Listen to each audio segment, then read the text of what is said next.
आइए सीखते हैं एम्ब्रॉयडरी के कुछ नए स्टिचेस जिनको यूज़ करके आप क्रिएट कर सकते हैं बहुत सारे डिज़ाइन। अस्सलामुअलैकुम वरहमतुल्लाहि वबरकातुहू। I am Sundus Ameen from Sundus Rakabi official. I welcome you all to this ultimate guide of embroidery part 2। Satin stitch. इस स्टिच में हम अपनी शेप को बेसिकली फिल करेंगे स्ट्रेट स्टिचेस से। अब आप नोट कर रहे होंगे जब मैं अपनी स्ट्रेट स्टिचेस बना रही हूँ इस रेक्टेंगल बॉक्स में, तो मैं पहले थ्रेड रख रही हूँ, उसके बाद मैं जो हूँ निडल को नीचे ले जा रही हूँ सेकंड पॉइंट से।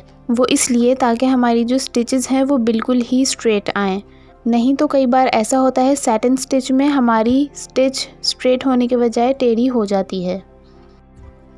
सैटिन स्टिच में थ्रेड थोड़ा ज़्यादा यूज़ होता है as compare to other stitches, लेकिन कमिंग वीडियोस में मैं आपके साथ शेयर करूंगी कैसे आप अपने थ्रेड को वेस्ट होने से प्रिवेंट कर सकते हैं सैटिन स्टिच करते हुए।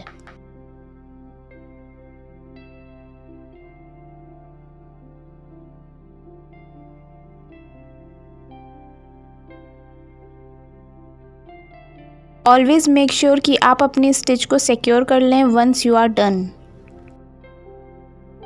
Long and short stitch. नाम से ही हमें पता चल रहा है एक स्टिच इसमें लॉन्ग होगी, एक स्टिच इसमें शॉर्ट होगी। इस बॉक्स में मैंने 3 पार्टीशन कर रखे हैं। लॉन्ग एंड शॉर्ट स्टिच हम बेसिकली तब यूज़ करते हैं जब हम अपने डिज़ाइन में ट्रांजिशन देना हो। ये हम 2 डिफरेंट कलर से भी कर सकते हैं और सेम कलर से भी कर सकते हैं। तभी हम अपनी शेप को फिल कर रहे होते हैं लेकिन लॉन्ग और शॉर्ट स्टिच यूज़ करते हुए। अगर आप सारी स्टिचेस अपनी इक्वल कर देंगे तो वो सैटिन स्टिच ही कहलाएगी, लॉन्ग एंड शॉर्ट स्टिच नहीं कहलाएगी।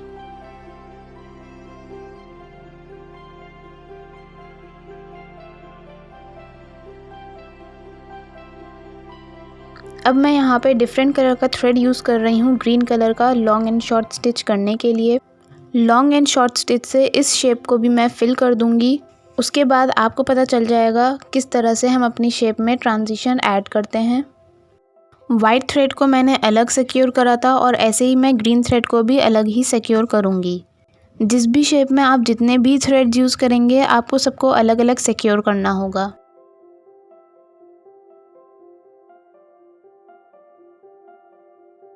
Billion not. सबसे पहले अपनी नीडल को फर्स्ट पॉइंट से ऊपर लेंगे और सेकंड पॉइंट पे डाल देंगे, ये जो मैंने लाइन ड्रॉ कर रखी है। लेकिन आपको अपनी नीडल पूरी नीचे लेके नहीं जानी है, एक लूप बाहर ही छोड़ देना है। उसके बाद अपनी नीडल को दोबारा से ऊपर लीजिए फर्स्ट पॉइंट से। पूरी नीडल ऊपर नहीं निकालिएगा, सिर्फ आधी नीडल आपको निकालनी है। उसके बाद थ्रेड को नीडल के अराउंड रैप करिए 8 to 10 टाइम्स। इसमें आप 6 to 8 टाइम्स भी थ्रेड को रैप कर सकते हैं या फिर 12 to 15 टाइम्स भी। ये डिपेंड करता है आपको कितने स्पेस पे बिलियन स्टिच बनानी है। थ्रेड को नीडल के अराउंड रैप करने के बाद हमें अपनी नीडल को ऊपर निकाल लेना है और थ्रेड को टाइट होल्ड करके रखना है, जिस तरह से मैंने अपनी फिंगर्स में थ्रेड को पकड़ लिया है। और फिर दूसरे हाथ से रैप थ्रेड की लेयर्स को नीचे करते हुए अपनी नीडल को हम ऊपर निकाल लेंगे और जहाँ पे हमने बिलियन स्टिच क्रिएट करी है वहाँ पे अपनी स्टिच को हम थोड़ा सा एडजस्ट कर लेंगे। उसके बाद मैं अपनी बिलियन स्टिच को लॉक कर दूंगी सेकंड पॉइंट से अपनी नीडल को नीचे डालते हुए। Lazy Daisy stitch. इस स्टिच में हम क्यूट सा फ्लावर क्रिएट करने वाले हैं। एक पॉइंट से हम अपनी नीडल को ऊपर लेंगे और सेम पॉइंट पे अपनी नीडल को हम नीचे डाल देंगे, छोटा सा लूप छोड़ते हुए। अब हमें अपनी नीडल वहाँ से ऊपर निकालनी है जहाँ हमें लेजी डेजी की पेटल चाहिए।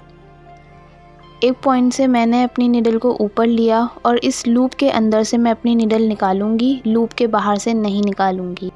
बहुत ही हल्के हाथ से आपको थ्रेड खींचना है ताकि आपकी पेटल बहुत ही अच्छी बनकर आए। उसके बाद इस पेटल को मैं लॉक कर दूंगी। जहाँ पे मेरी पेटल क्रिएट हुई है जस्ट उसके पीछे से मैं अपनी नीडल को नीचे ले जाऊंगी और ये लॉक हो जाएगी। सेम स्टेप रिपीट करें और क्यूट सा लेजी डेजी फ्लावर बना के रेडी कर दीजिए। इट्स नॉट नेसेसरी कि आप 4 पेटल्स का लेजी डेजी स्टिच क्रिएट करें, आप इससे ज़्यादा या कम का भी क्रिएट कर सकते हैं। French not. फर्स्ट पॉइंट से अपनी नीडल को हम ऊपर लेंगे, उसके बाद थ्रेड को नीडल के अराउंड 2 बार रैप करेंगे। उसके बाद ये जो रैप थ्रेड है इसको टाइट होल्ड रखना है और सेम पॉइंट से हमें अपनी नीडल को नीचे लेके जाना है।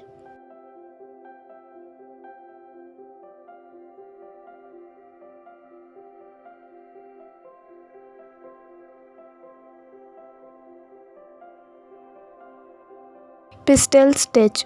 सबसे पहले हम एक स्ट्रेट स्टिच करेंगे और उसी के साथ एक फ्रेंच नॉट बना देंगे। ये हमारी पिस्टल स्टिच बन जाएगी। फ्रेंच नॉट और स्ट्रेट स्टिच एक साथ आनी चाहिए कुछ इस तरह से।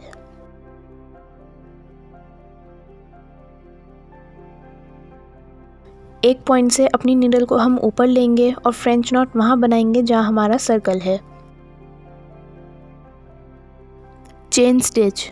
अपनी नीडल को एक पॉइंट से ऊपर लेंगे और सेम पॉइंट पे अपनी नीडल वापस डाल देंगे। एक छोटा सा लूप बाहर ही छोड़ देंगे। उसके बाद अपनी नीडल हम लूप के अंदर से ही ऊपर ले लेंगे जैसे हमने लेज़ी डेज़ी स्टिच में लिया था। अब हम सेम पॉइंट पे अपनी नीडल वापस डाल देंगे और वैसे ही एक लूप बाहर छोड़ के फिर लूप के अंदर से अपनी नीडल ऊपर ले लेंगे। तो ये हमारी चेन स्टिच बनती चली जाएगी।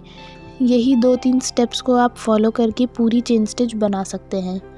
इन सारी स्टिचेस को प्रैक्टिस करें and do send me your work on my Instagram Sundus Nakabi official. कल की वीडियो में हम आगे के स्टिचेस सीखेंगे और उसके बाद आप क्रिएट कर सकते हैं एम्ब्रॉयडरी के बहुत ही स्टर्निंग डिज़ाइंस।